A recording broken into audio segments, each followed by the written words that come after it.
Shrink back in the house. How y'all doing? Last video went over really well. Lots of people contributing, and that's what I like. I wanted to bring up lots of conversation. That was about DAX and the rabbit hole that you can get in, right? When you get caught up in these, flavor of the month DAX. I'm dead against it. Anyway, I'm not even going to go there. The video talked enough about it. But, the streamer wars. I just thought that would be a good title because there's so many out there, guys. There's so many companies. It's almost like a new brand is coming out every 6 months. There's another brand coming.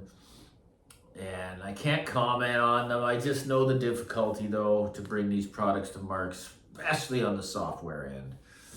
So, like I've always talked about a render because it's one of the first real digital players I ever owned, and I was really, really impressed by it, especially the software and the way you can just tap into customer support through the app, online updates.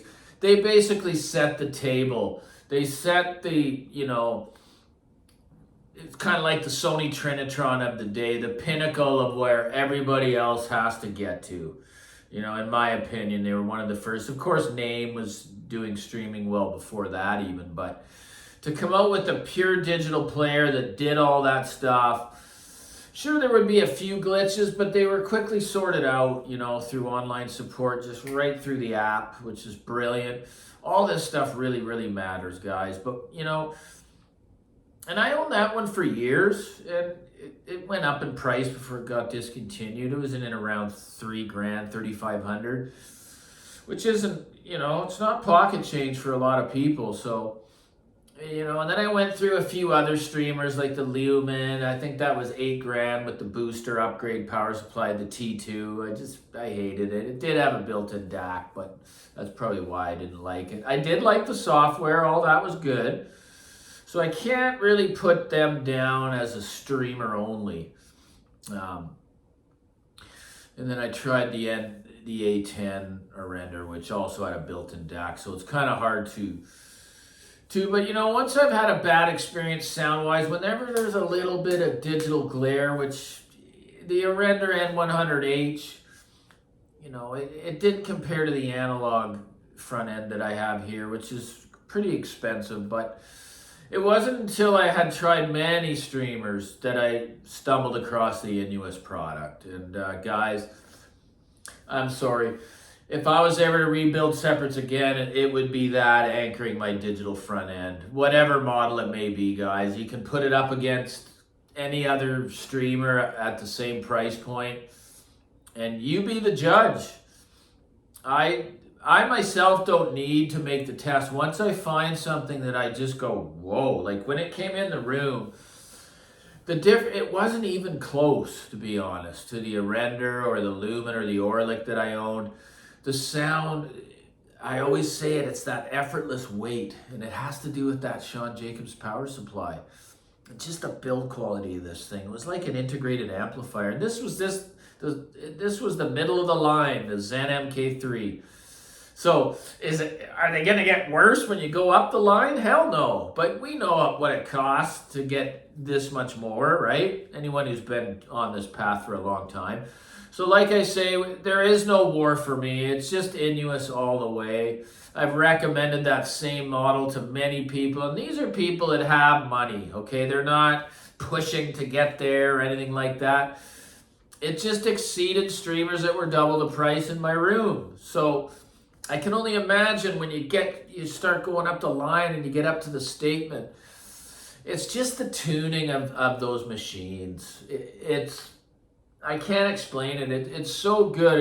It was almost like having two turntable systems here. There was no way to tell that it was digital at all. And I only had a few different DACs, the Air QB9 and a few others. Just every DAC I played with, paired with it, was amazing. So guys, if you have your renders and you have your lumens and you're biased towards those products, great, good for you. I've tried those products and I myself prefer Innuos. as the digital leader when it comes to streaming.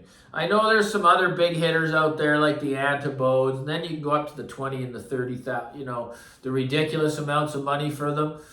But I myself, I always say to you, I play in the $5,000 maximum used market prices.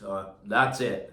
That's where I play, because anything more than that, I'm going to sit there and I'm going to critique it to death to the point that I got to get it out of the room. I just think that there's a real sweet spot in there, between $1,500 and $5,000 on the used market. You can get just world-class equipment. And plus you can learn and, not lose any money in the process. But guys, if you haven't tried Innuos and you're biased toward what you own, don't poo-poo on other products until you get to try them. Okay, so just coming on here to say that Innuos is king for me. I don't need to try anything else. Once I experienced it in my room, I knew it was one of the things that was really hard to let go out of here. Just because I knew that the Bel Canto was doing everything I needed it to do. But, the streamer war, it was won by Innuos for me. So, and I've recommended them, like I say, to many, many subscribers. And all they've done is come back and said, holy cow, Dave, you're right. I'm in a bit of an argument with one of these guys coming on here. Good, I'm happy you're happy with your render. Who are you trying to convince that it's good? Yourself? Because that's all it's doing when you're coming on here to argue. You don't need to try to prove anything to me. I have my opinions. And you may not agree, and that's cool, but you don't need to try to, just be happy with what you got. But if you haven't tried the product, though, I recommend that you do. And then come back to me. Just curious what you think. Not going to name any names, but, I'm grateful for my channel. I'm grateful for the subscribers and for you guys. You even send the odd donation to the channel. That motivates me to keep doing these videos. I'm not a reviewer. I may do the odd review of something, every few years. But it's mostly just topics for discussion. And they seem to do well, man. I'm grateful for the amount of views that I get. Is it a lot? No. But, this is just coming right off the top, right out of the heart, just from pure experience, right? So, anyways, like and subscribe. Keep the comments coming, the debates, whatever they may be. But always leave your mind open to what is possible in the hi-fi world. Because technology is here, baby. Like and subscribe. And Shrink loves you all. Take care.